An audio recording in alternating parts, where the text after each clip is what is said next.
Happy Memorial Day, everybody. I want to say big thank you. You know, today's a very special day. We mourn all the heroes from our military who've died while serving our country. And, you know, from me to you, thank you for your service, 100%.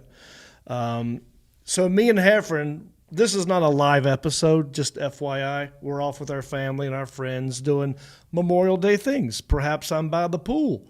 Perhaps I'm eating a hot dog or a hamburger. I'm probably wearing this shirt. This is my sort of my patriotic holiday shirt. So this is good for Memorial Day or 4th of July. I saw it online. I had to have it. Check it out. Get a sun drop. Put it right in here in the front pocket. Look at that. Boom. Keeps your hands. You can do things. So anyway, happy Memorial Day. Don't worry, though. If you're watching this, it's not live, but I got stuff for you. So stick around. Maybe some of you are tuning in for the first time, and you're thinking, well, what is Heffron Reep? I'll tell you. I'm Jon Reep. My buddy John Heffron does this show with me, and he's not here because it's Memorial Day. But we are 2 winners of Last Comic Standing, 2 journeymen, 2 road dogs, and lovers of the 1980s. No politics, no pandemics, no Putins, just pure pleasure, baby. Sometimes promo codes. We'd like to talk about that. But real quick, why don't I use this time to plug my tour dates since Heffron's not here and I'm running the ship. I'm going to make it about me. My next tour date coming up, June the 1st. That's right around the corner, baby. Columbus, Missouri at the Blue Note. Come see me there. And then from there, I'm going to St. Charles, Missouri at a place called the Funny Bone. I'll be there June 2, 3, and 4. So come see me. All the tour dates can be found at heffronandreep.com. I got my tour dates there, and then you could click on John Heffron's tour dates if you feel like it. I want to give a quick shout out to all of our Patreon supporters. We could not do this show if it weren't for our Patreon supporters, and we love you very much. I'm talking about Brenda Sachs, Steve Dean, Joey Ellis, Shane Flint, Bob Haynes, Rick Sanford III, all of you. Thank you so much. If you want to become a Patreon supporter, real simple. Go to heffronandreep.com, click on our Patreon page, and you can help us as well. Put some money in the tip jar, baby. But if you have no money and you want to help us out, I get that. You can do it. You can simply write us a new Apple Podcast review, and I'll read it on the show and give you a toot of this squeaky little air horn I got here. So let's do it right now. We have a new one. All right. This one is by Mango Slot. It says, the best podcast by 2 Johns. I love it. He says, I'd give your show 100 stars if I could. I'm a kid of the 80s and love watching the eBay finds. These guys crack me up and bring some happiness in these crazy times. Love, they don't talk about politics or COVID. Keep it up. Really enjoying the new bro code segments as well. There you go. We're still working on the name of that. We don't like side hustlers. We don't like bromo codes. I like bro code. Just bro code's that's pretty interesting. So I'll have to workshop it with John Heffron. I can't make decisions on my own. But since we're not live this week and I can't see your comments, I'm going to read comments from last week. We had John Heffron in here. Yeah, he had a corporate gig in Asheville. So I had one of my interns, Elliot, pick him up and drive him here in the rain. And we did a live show, and you guys left some comments. Shane Flint, he said, again, great to have these two together in the same room for this. Yeah, it's very rare that Heffron is actually in the room with me. So that was a fun, unique time flew by. It was great. We didn't get to the comments live as much because we didn't have that. We were just right in front of each other. But I do enjoy that. And I'm hoping to have more comedians, musicians, artists sit across from me for my other podcast, Country-ish, which you'll see tomorrow night. All right. Amanda Moore. She says, okay, Heffron has a lot of new street cred with me. Love that he says something when people do something gross over food, especially teeth stuff. Ew. I hear you, Amanda Moore. Yeah. He's kind of, I wouldn't say he's a germaphobe, but he's definitely doesn't like gross, weird things like that. And I don't either. So, okay, I'm sure he'll be happy to hear that. Laura Savage, she says, I grew up on Cosby and Pryor Records and Murphy shows via VHS. Yeah, same here. Those are the ones I watched. We were talking about George Carlin last week. That's why she left that comment. James Carr says, once had a person serve me a beer at a concert with their index finger buried deep within. And they couldn't understand my taking issue and such. James, I hear you. I don't understand people who do that. I've seen it happen before, too. Sometimes at festivals, waitresses, they got a lot going on, but you never put your finger in the beer. I mean, that's just common sense. Justin Hensey, he wants to know, is Sundrop like Mellow Yellow or Squirt? Good question. I got some right here. Sundrop, it's the pride of the Carolinas. It's made right here in North Carolina, and it is a citrus soda. So it's got flavors of lemon, lime, and orange. I don't know about Mellow Yellow or Squirt, what all's in that, but I can tell you what's in here. Pure pleasure, baby.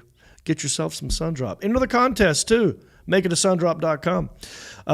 Isaac Banks, he says, Jon Reep, what's your favorite big country song?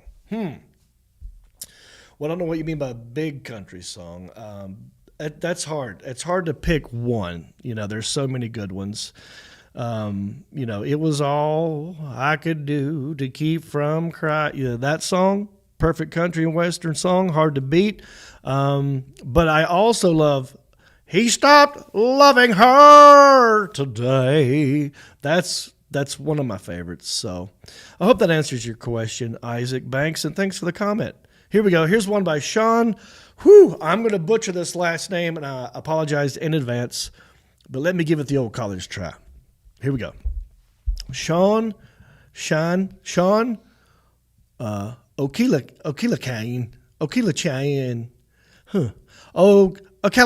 O'Callaghan?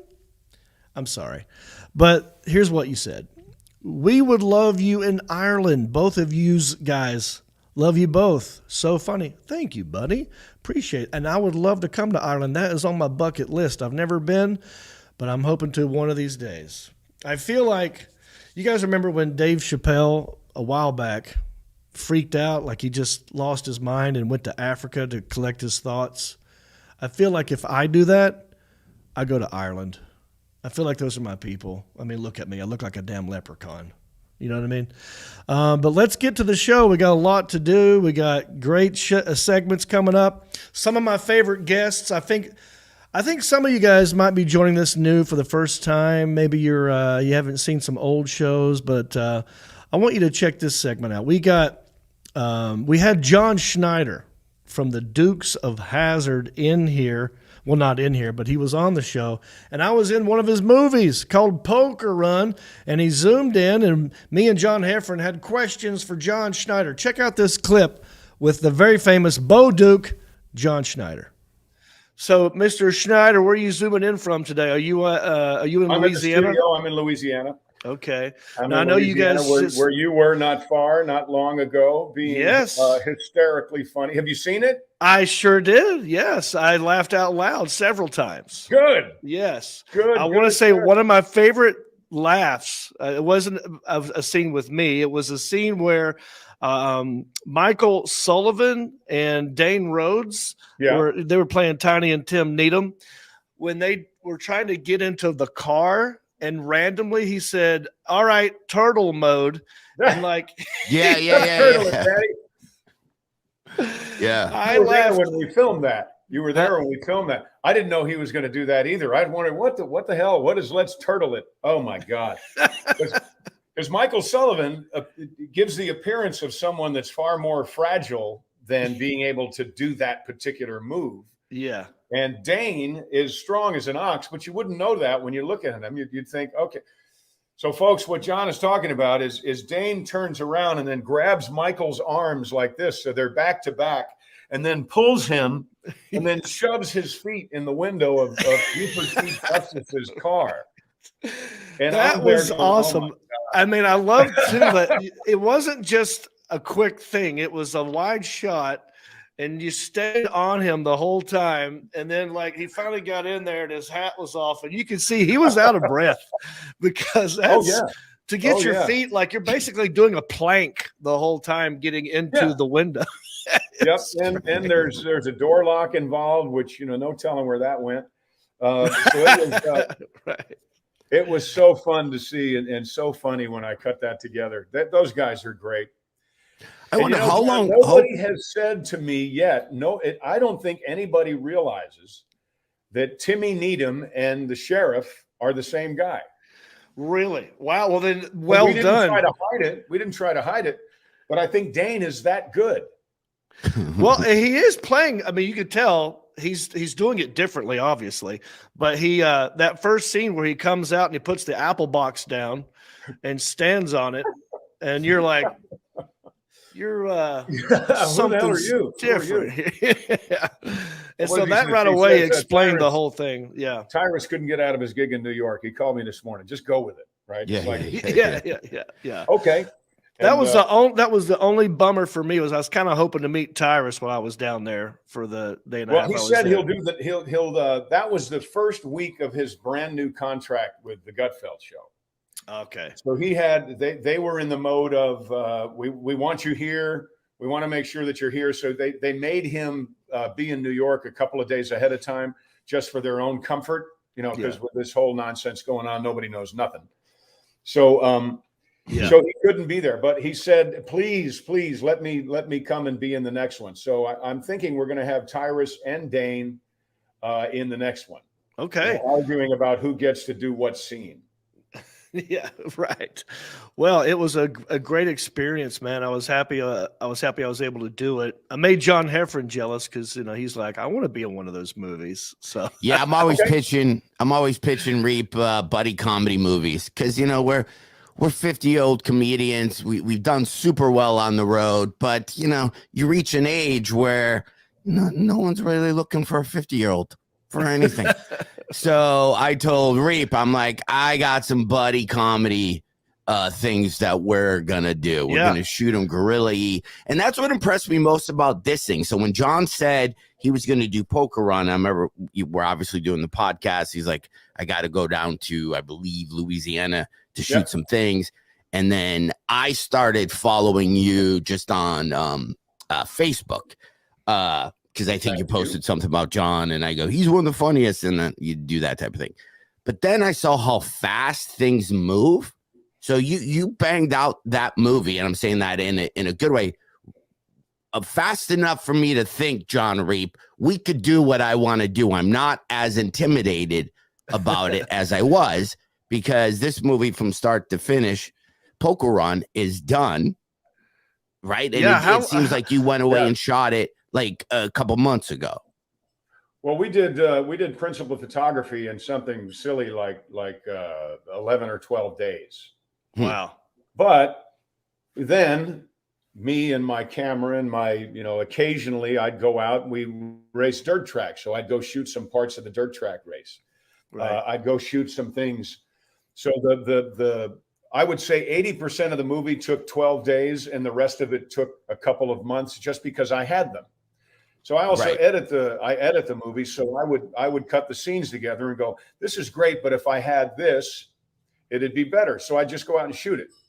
Mm-hmm. So it's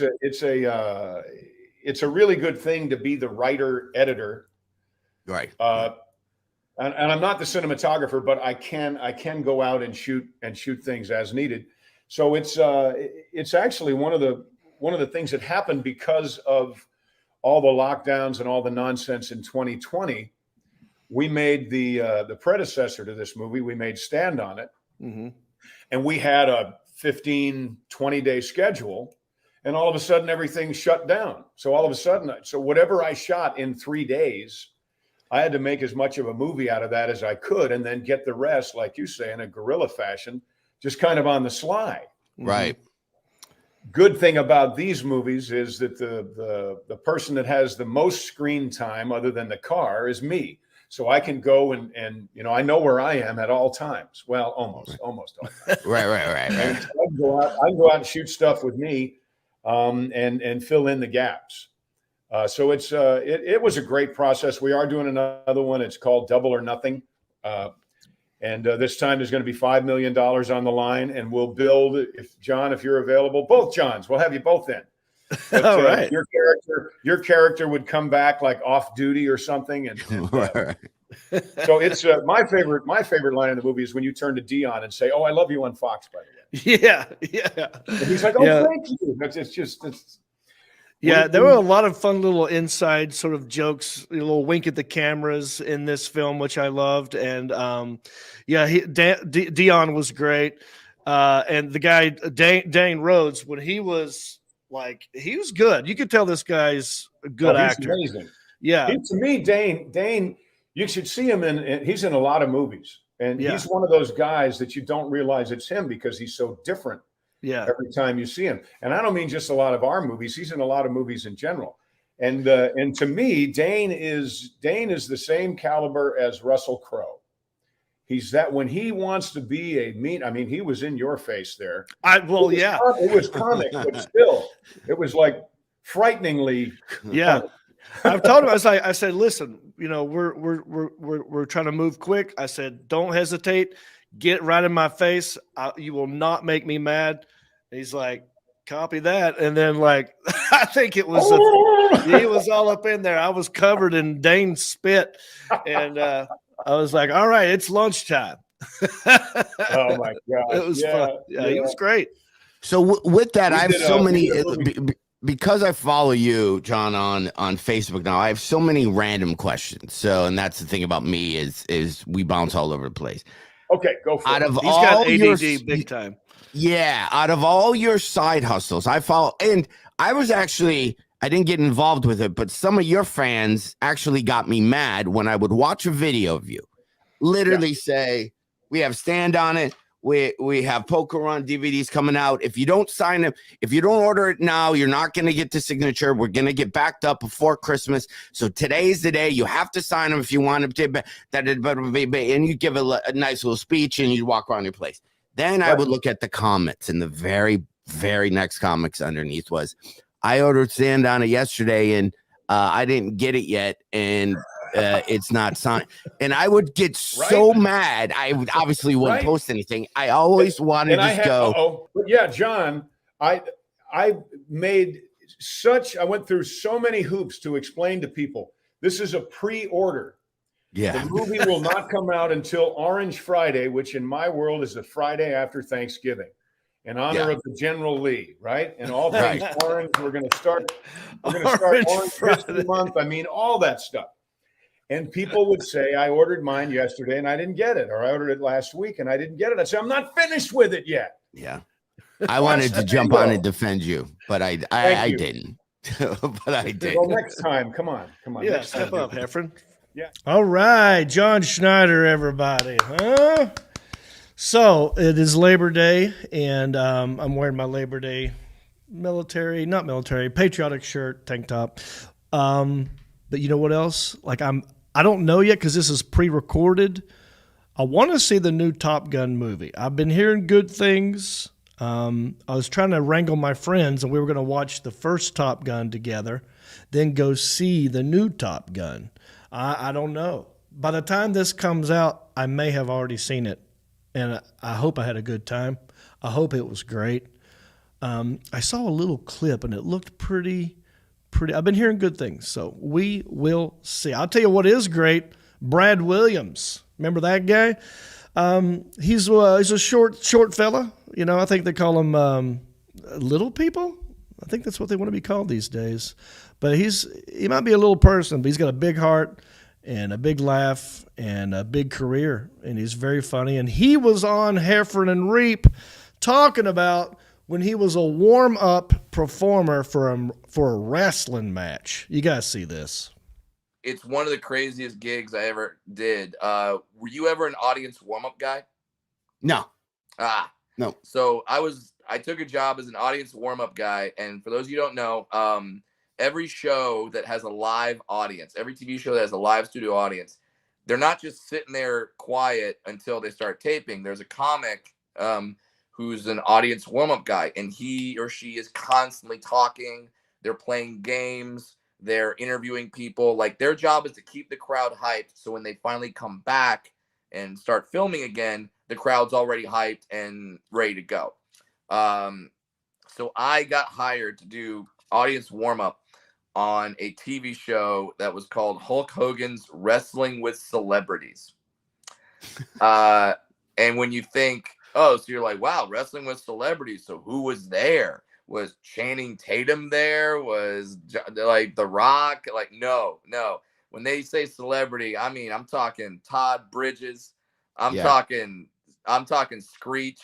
I'm talking about your best friend in the entire world. Danny Bonaducci was on it.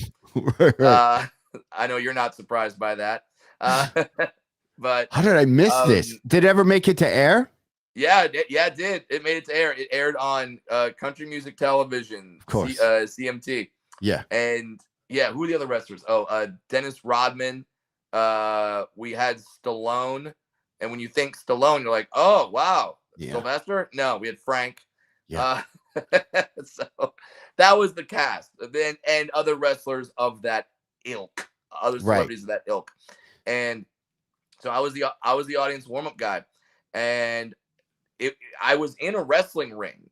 Like, the set was a wrestling set. There was a ring. There was bleachers all around, and they would watch the celebrities do their matches.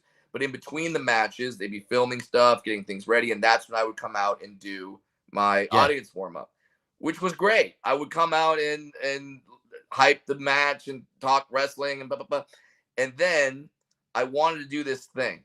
I was like, I've got a friend. He's the other guy in that photo.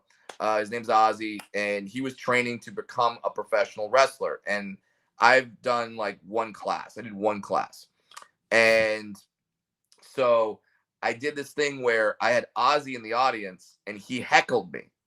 And then I came back at him, and I did the whole like, oh, you think this is easy? Why don't you try it? And invited him into the ring. And then Ozzy came in the ring, told two really bad jokes that I wrote that are like just horrible. Right. And the audience started booing him, and then he turns in frustration and hits me with the microphone. Makes a big boom. Everyone gasps. And now it's an impromptu wrestling match. And Ozzy and I started like doing moves. Like, we started doing stuff. And it ended with me going off the top rope, doing a frog splash, and landing on Ozzy.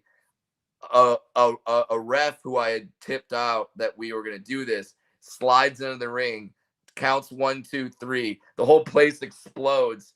And the director's actually mad at me. The director's mad at me. Like, everyone's like, oh my God, that was incredible. The director's like, we need the audience that hype for our stuff. Like, what are you doing?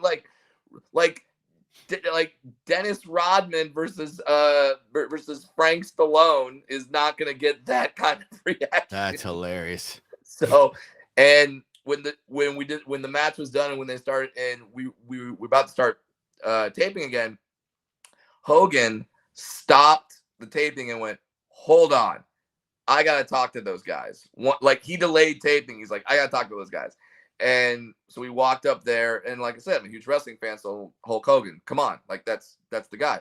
And we walk up there, and he's like, oh man, you guys were like a wrecking crew out there, brother, and like just was really nice to us, said we did a good match, and took that photo, and it was awesome, man. It turned from one of my like, I can't believe I'm doing this gigs to fuck yeah, I'm so glad I did this gig. That's so fun. I'm gonna have to look it up now to even see. Dude, Nikki Ziering was one of the female wrestlers. Trishelle from The Real World. Like, it's a doozy of a lineup, man. On CMT. That's so funny how those cable networks always start off with like a, hey, we're this and we're gonna only, we're country, and then they have like one show, and then after that we have no programming. We don't know how to do this. Let's just grab, Let's pay $500 million and get Friends, just like every other network is doing right now. Let's just buy Friends. That's it. All right, Brad Williams, huh? What'd I tell you? That guy's crazy. I love him. You know what else I love? History. And you know, this show, we're all about the 80s, baby. We love talking about things in the 80s. And do you know what happened on this day, May 30th, 1985? You want to guess?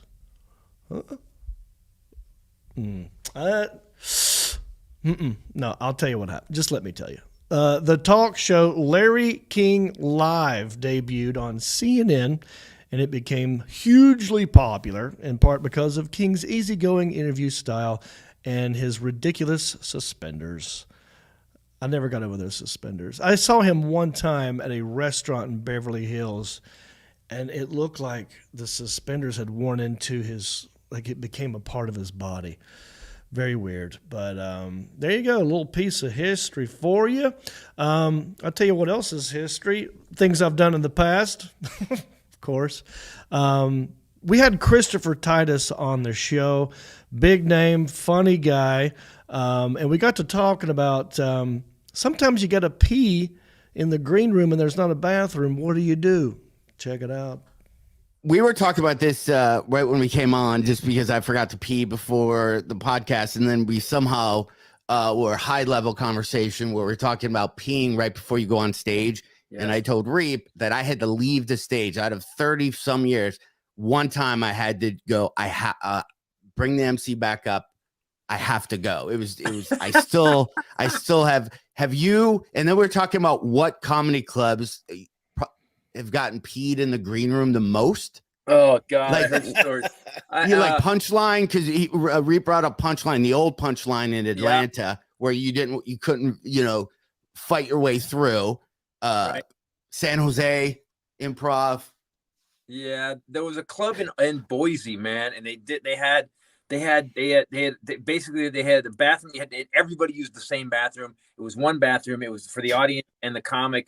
And there were stories. There was a certain guy who was connected to the Comedy Store that literally was so angry about it, he took a dump in the garbage can that was in the green room. Yeah, that's happened before. I have Rachel. Rachel. By the way, Rachel Bradley, who used to want to say hi to both you guys. She used to run the Shreveport Funny Bone and loves both you guys. Yes. And I've heard stories of darkness from both sides of you guys.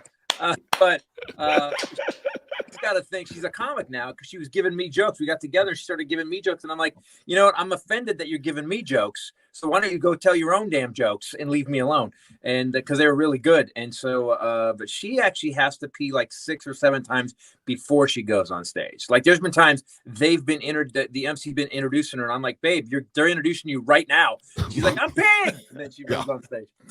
I've had that happen where you're peeing, or the feature act, does, he closes on the same bit, and you kind of use that in your head going, okay, he's starting his pizza bit. I have time to pee. And then that's the show where he goes, I tried not to do it or something. You're like, you mother, as you're zipping it up, running on stage. I was telling John, I used to do shows with Soupy Sales, like when I started. What? And in the green room, he had those crafts, those, Long Island iced tea, whatever vase type things with ice in it, and he would have them in the green room and he'd pee in those so he wouldn't have to go. And I was like, that's the grossest thing I've ever seen in my life. And now being 52 years old, I'm like, I get it, Soupy. Like, I apologize for what? That's the weirdest thing, is that we should never be taught as young comics. We should never teach young comics to do shit like that. So that's a horror show. Yeah. Like, what that sounds like the caveman days. There's stuff I did though. This stuff. I remember one time standing my ground at a one-nighter for $25. Like the guy was like, "I'll pay you on Tuesday." I'm like, "No, I'm not leaving," because that was it. That was all I had. Yeah. And they're putting chairs up on the tables, and it was this one-nighter producer in Northern California, and he goes, "Hey man, I'm not going to pay you today, so why don't you I'll pay you on Tuesday, or you're not going to work for me again." And I went, "If you're not going to pay me $25 fucking, I don't want to work for you ever again." And then I went to the bartender, and the bartender gave me $25, and the guy lost the gig. So I always make friends. You know me. I'm always making friends. I thought it was genius, John, that Soupy Sales actually used ice, though, because that kind of would kill the smell, at least. You know what I mean? Reep is actually figuring out the odor issue. Reep's got the satellite issues worked out. You know what? That's a valid point. Let's Yeah, ice cold piss. It doesn't smell as bad as hot lukewarm piss, you know? Yeah, it's weird when you have those Why do you moments. know that? Well, we've all been to bars where at the end of the night they throw ice in the urinals, you know, it's because it's like we got to get rid of this ice. So they put it in the men's bathroom and they throw it in there. And I'm like, oh, this is pleasant now. There's something pleasant about pissing on ice. We've spent way too much time in nightclubs, man. Way too I much. remember having like a growing up moment. I remember when I was in college, we had Seinfeld perform at our college, and I picked him up at the airport. I'm 19. I park in a parking structure at Detroit, find his gate. This is where you could actually go to the gate and then get him. And the whole time we're walking, he's like, where's the car? Where's the car? I'm like, well, I parked over I'm in that structure. Then we got to take an elevator. And we're walking. And then we're driving. And, I turned on the radio loud and he kind of turned it off. And then he was kicking. He's like, so you went to McDonald's before you picked me up? Because the wrappers and the cups are just in the passenger seat. And the whole time I was like, Seinfeld is such a dick. Like I watched the show. I'm like, man, this guy's an asshole. Then 25 years later, I'm doing a college kid. I go, where's your car? He's like, I'm parked over in the C lot. And like, are you going to go get it? He's like, no, we're going to walk. And then we walked and I got in his car and I'm kicking his stuff. And I had a moment where I go, oh man, I get it. I apologize for thinking you're a dick for 20 some years. Like at least in that moment. Yeah. I had one where the guy, so and this was right before I did, because sometimes as comics, there's a day you make a decision. You're like, fuck this. This is never happening again. If I lose 20% of my income, I'm going to make sure I live decently in this nightmare we call the road. So I get picked up by this dude. It's literally a red, I want to say Chevette, but it was even worse than that. It was like and there was no passenger seat. He goes, so you have more room. You sit in the back seat. So I'm in the fucking, I get in the guy's car. I'm sitting in the fucking back seat with my legs out. I'm like, it's kind of nice, okay? and the muffler's fucking rattling against the floorboard, like. And that was the day I decided, nope. Guess what'll happen next time? I will be paying for a car or whatever. The other time, you guys remember the old Comedy Zone tours? Yeah. Oh, yeah. Of course we do. Of course we do, because we're the oldest guys of comedy right now. We're the fuckers that made it. We lasted this long. That's right. So I was doing the Comedy Zone once, and you remember Brad Greenberg, guy that used to run it, right? Now Brad was Brad. It was funny because we all came up through a system that you kind of had to fight if you wanted to get through. You know what I'm talking about? Yeah. So I get booked at the condo one time. It was in Charlotte, and they sent me this condo. And I go in, guys, and we all love condo stories, I know, but and I usually don't tell a whole lot of them. But the tub was gray. It had it was a mottled gray. And I go in, and whoever was there the week before had obviously fucked every diseased hooker because just the smell of hot sex and moisture. And I walked in, and I'm looking around, and supposedly it's already been cleaned. And I call Greenberg and I go, hey man, I go, I can't stay here. And he goes, hey, everybody stays there. You're staying there. I said, I'm not staying here. And he goes, that's what it is, Titus. And I go, listen, if you'll come over and stay, he said, it's fine. I said, okay, then if you come over and stay with me in the condo, I'll stay here. He goes, I'll call you back. 15 minutes later, you're at the Holiday Inn, and I was like, victory! Oh my God! Do you remember Craig? Oh God, what was his name? Stanford and Sons. You ever play that room? Yes. Did you ever? Yes. Okay. So this has to do with him. And R.I.P. I mean, he was like a lovable con man. I didn't dislike him, but I knew he was full of shit. There's a guy in Florida like that too. I didn't dislike him, but I don't trust him. There's a guy on the West Coast too that I've been working for 16. I know what you're talking about. Keep going. Yeah. There's a type. Yeah. And so like I had to stay, did a gig, and he's like, all right, well, it was sold out everywhere this weekend. All I could do was get you a Red Roof Inn.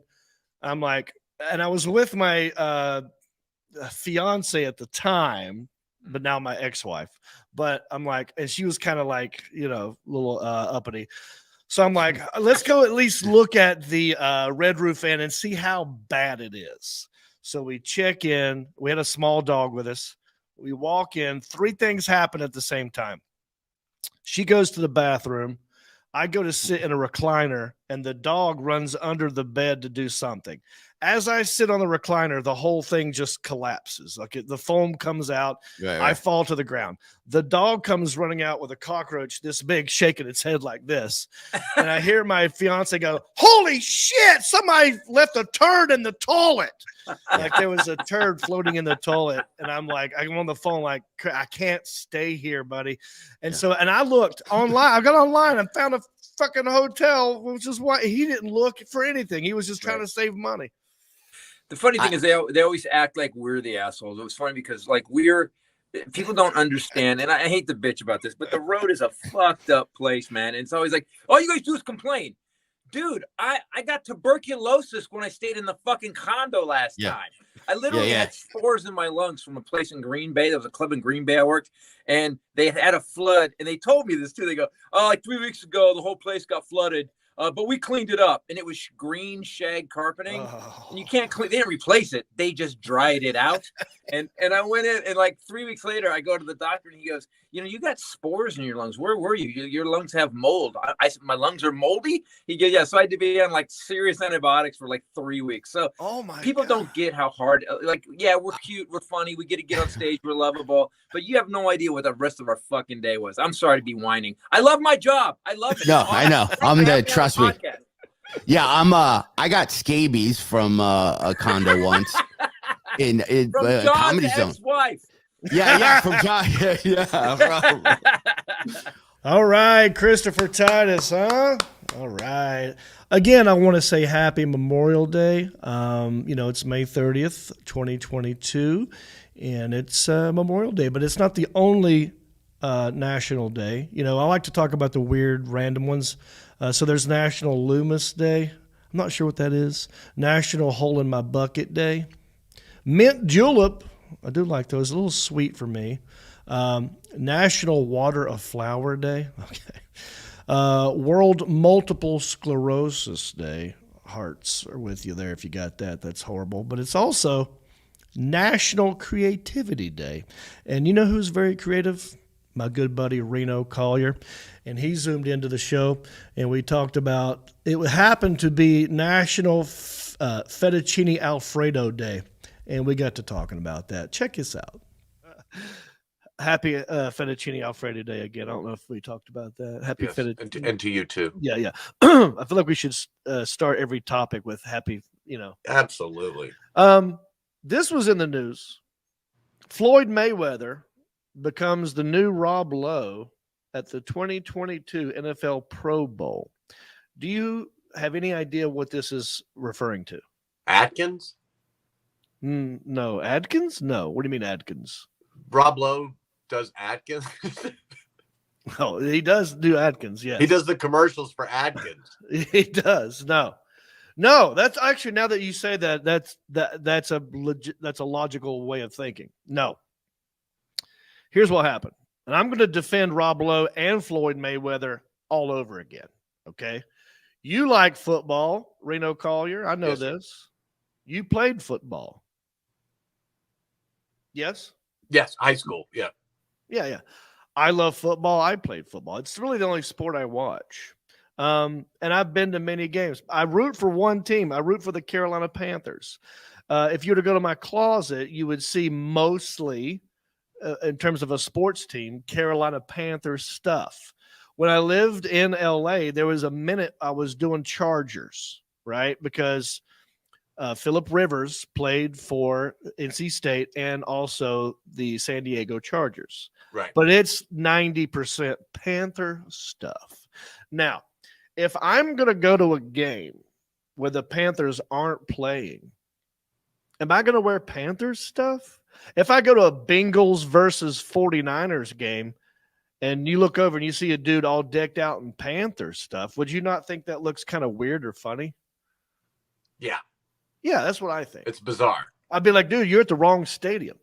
Yeah. They're not even playing here. So Floyd Mayweather was wearing a hat that just said NFL? Yes. Right. Well, first of all, he's at the Pro Bowl. There's not one team playing. It's all the teams. So who are you going to root for? NFC versus AFC. I mean, he's wearing an NFL hat. But Rob Lowe did it first a while back. Rob Lowe was at a game. It was a playoff game, I think, in San Francisco, and he was just wearing an NFL hat, and people started giving him shit and was making fun of him. I'm like, well, maybe Rob Lowe's not a fan of either team that's there, but he got tickets and wanted to go watch an NFL game and enjoys the NFL. You know what I think this is with both of them? I think they were going to the game. They went, oh, God, I don't want to get recognized and be hammered the entire time and not be able to watch the game. And somebody goes, hey, we got hats. You know what I mean? Throw him an NFL hat. He put it on. Yeah. Covers his face a little bit. 100%. Because if they're there, they probably got in for free. They probably know somebody. And they of course. Took them to a VIP suite and a merch table and all kinds of stuff. And some guy, oh, yeah, we got all kinds of hats, T-shirt. And he put the hat on. Yeah. No, I agree with that. But I also agree that it's not dumb to wear a hat that says NFL if you're at an NFL game watching the NFL. It doesn't mean you're pulling for the NFL. It just means, hey, I don't really care about the outcome of the game. I just want a good game. Maybe he just really likes the ref. Some people root for a team. Other guys root for a line judge, and he's wearing his hat.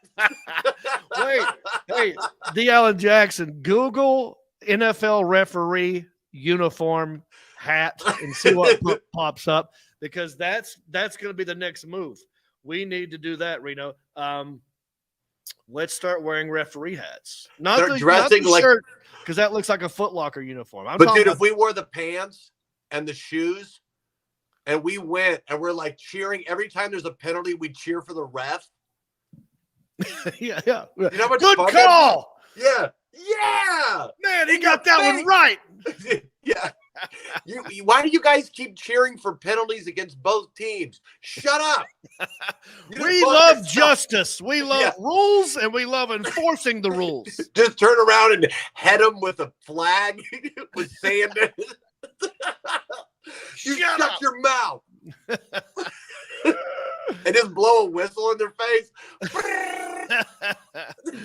No, I agree. That's what we got to do. I wonder I'm hoping Alan can show us a picture of what an NFL referee hat looks like, because I don't think it's just a black hat. It might look like that, dude. It might. Dude, I think it does. Huh? I think it does, but I can't remember if the NFL patch is on there. It used to just be black hats. Yeah. Well, I went to the Super Bowl when the Panthers lost to the Broncos. Yeah. Oh, here we go. Okay, but it's got the white stripes. We just got to get the white stripes, dude. We can do that.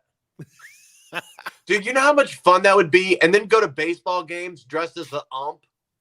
Have like the ball protect under the shirt.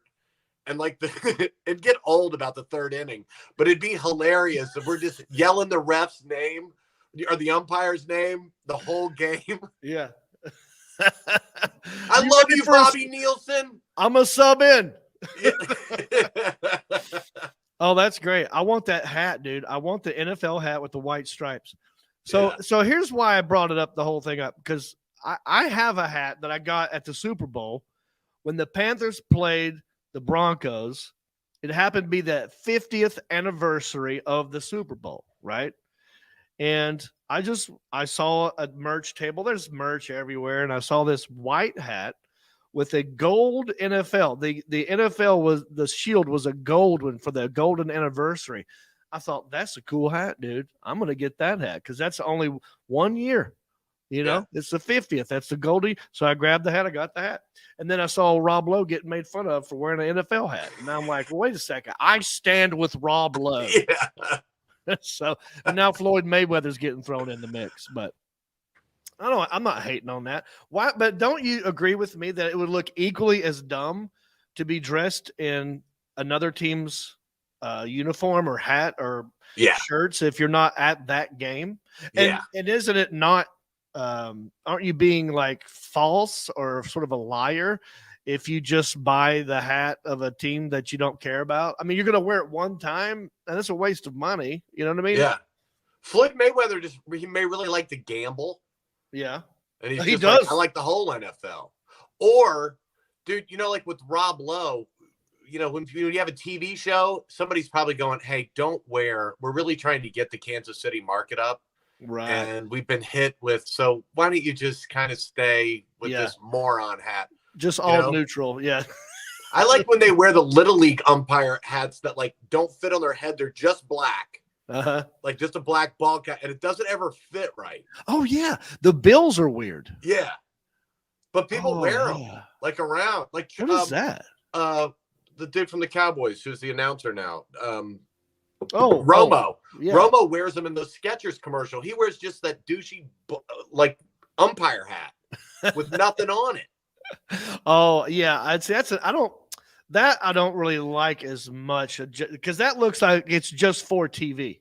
That's a TV hat. Right. We can't have logos. So we have to, but you want to wear a hat, you can't have nothing on it. Right. And that's what they do. And I know that because we've done TV and it's like, well, that's a TV they hat. cover up anything you have on your shirt or yeah. That's funny. We're gonna get those hats, dude. I'm in. All right. One more thing, and we'll wrap this puppy up. There is Heffron and I share a love for all things from the 80s. Yeah. And I was thinking of what 80s thing can we talk about today? And this song popped in my head.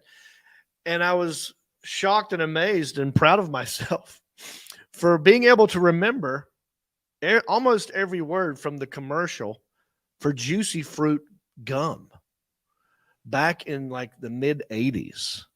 Do you remember Juicy Fruit? Yeah. Okay. If I told you to sing the Juicy Fruit song, do you have any idea? Could you start like just a note? I will give you a clue.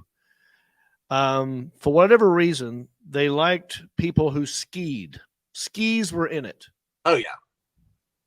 You remember this? Yeah, they all look like herpes commercials do now. They're kayaking and Right. But there was a snow skiing one, and they had a water skiing one. All right, dude, sing it. How's it go? Get your skis shined up, grab a stick of juicy fruit. The taste is gonna move you. Yeah. Pull it out, take it here. The taste is gonna move you when you pop it in your mouth. Something like that, right? It's kind of weird. It's like, that's a great jingle for me to remember it all these years later. Oh, Alan, let's play the snow skiing one. See how close I was. Get your skis shined up, grab a stick of juicy fruit. The taste is gonna move you. Take a sniff, pull it out. Yeah. The taste is gonna move you when you pop it in your mouth. Juicy fruit is gonna move you. It gets right to you. Dude, hit those logos. The taste is gonna move you. Yeah, it's like Good Times at the end. It was. Yeah. I wonder if they did that. They're like, we want a song that feels like Good Times. Without Jimmy Walker. Without no dynamite. We don't want people thinking of the ghetto. We want them thinking of snow skiing, resort. Rich white people stuff. Yeah. But fun. It's going to be fun. Yeah. It's kind of sexual, too. It says, take a sniff, pull it out. Yeah. And then pop it in your mouth. Yeah. But that's the first one. Now, the Alan Jackson, should we play the water ski Juicy Fruit commercial? Do you guys remember this? People at home watching this? Do you guys remember this Juicy Fruit commercial? Leave it in the comments section. That was the snow skiing one. Then there was a water skiing one. And I remember thinking that this was a Mountain Dew commercial, but it's not. It's Juicy Fruit. Go ahead. Oh my God, I remember this. Get your skis shined up, grab a stick of juicy fruit. The taste is gonna move you out. The taste is gonna move you when you pop it in your mouth. Juicy fruit is gonna move you. It's got a taste, it gets right to you. Juicy fruit, the taste is gonna move you. Oh, yeah. Look at people just eating shit on the lake. Oh, yeah, there it is. And by the way, Juicy Fruit's not even that good. Dude, I used to eat It's the most blandest, boringest gum. Why would you buy Juicy Fruit when there's Hubba Bubba sitting right next to it? Dude, grape Hubba Bubba or grape Big League Chew. Yeah, right. Oh. Juicy Fruit was church gum. Yeah, it was. That's why my grandpa always had it. Yeah. I mean, it wasn't bad, but it's not, you don't think of like, I think of church when I think of Juicy Fruit. Yeah. Other than this song, Juicy Fruit, that's straight up grandma gum right there. Do you You're remember right. like grandparents would give you like half a piece and it'd be rock hard, but the foil was ripped in half? Mm-hmm. You know what I mean? It's like you had half a piece. It was all hard because it's been in the pocket for like 2 Sundays. And then you can't get the foil off and you're chewing it, hit your fillings and you know what I mean? It's like, Yeah, it's like a jolt to the system, man. yeah, this I will be remember fun. that. It'll help with church. Yeah. All right, Reno Collier, everybody. Thank you all so much for joining me today on this solo edition of Heffron and Reep, this pre-recorded Memorial Day edition of Heffron and Reep. I hope that you had a good time, and if you feel so inclined, I hope that you will rate us on Apple Podcast, review us, subscribe, and share. Rate, review, subscribe, and share. Go to heffronandreep.com for other episodes, and just know that I love you. Bicycle!